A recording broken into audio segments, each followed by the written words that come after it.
ମାନବିକତା ହଜି ଯାଇଛି।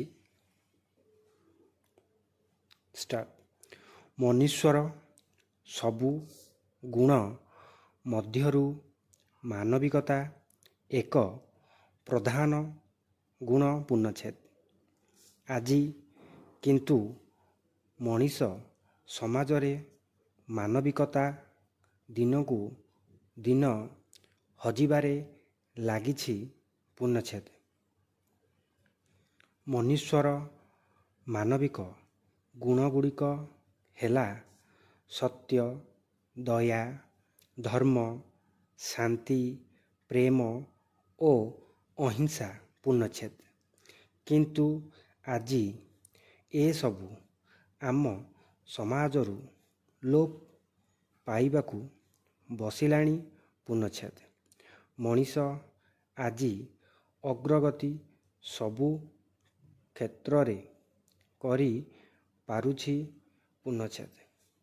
ମଣିଷ ମହାକାଶରେ ମାସ ମାସ ରହି ପୁଣି ଫେରିଲାଣି, କିନ୍ତୁ ମାନବିକତା ଭୁଲି ଗଲାଣି।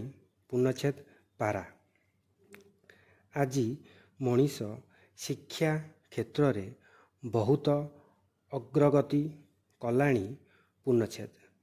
ଛତୁ ଫୁଟିବା ଭଳି ସ୍କୁଲ କଲେଜ ଖୋଲିବାରେ ଲାଗିଛି। ପୂର୍ଣ୍ଣଚ୍ଛେଦ।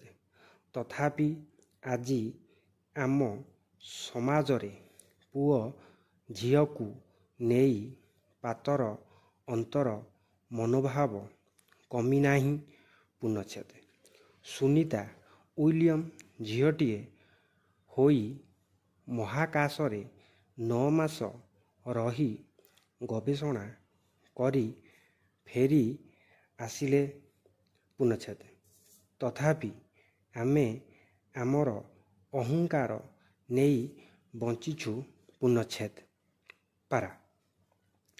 କିଛିଦିନ ତଳେ ଖବରକାଗଜ ଓ ଟିଭିରୁ ଜାଣିବାକୁ ପାଇଲୁ, ଗୋଟିଏ ସଦ୍ୟଜାତ ଶିଶୁ କନ୍ୟା ବଲାଙ୍ଗୀର ଜିଲ୍ଲାର ଲୋଇସିଂହା ଠାରେ ପୋଲିସ ଉଦ୍ଧାର କରିଛି।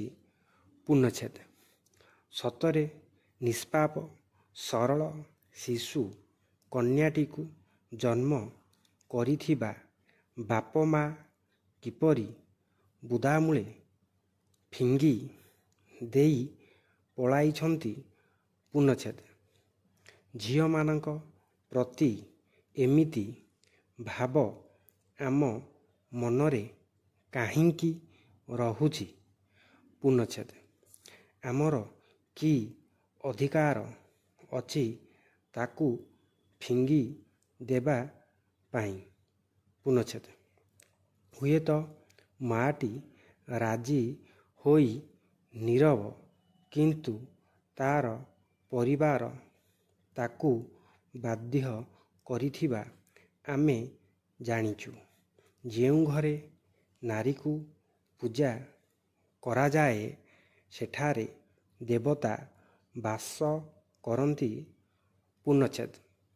ଆଜି ଆମ୍ଭେ ଜାଣିଛୁ, ଯେଉଁ ଘରେ ନାରୀକୁ ପୂଜା କରାଯାଏ, ସେଠାରେ ଦେବତା ବାସ କରନ୍ତି। ପୂର୍ଣ୍ଣଚ୍ଛେଦ। ଆଜି ଆମ୍ଭେମାନେ ଦୁରାତ୍ମା ହୋଇ ଯାଇଛୁ, କାରଣ ଆମର ଚିନ୍ତା ତକ ଓ କାମରେ ସଂହତି ନାହିଁ। ପୂର୍ଣ୍ଣଚ୍ଛେଦ।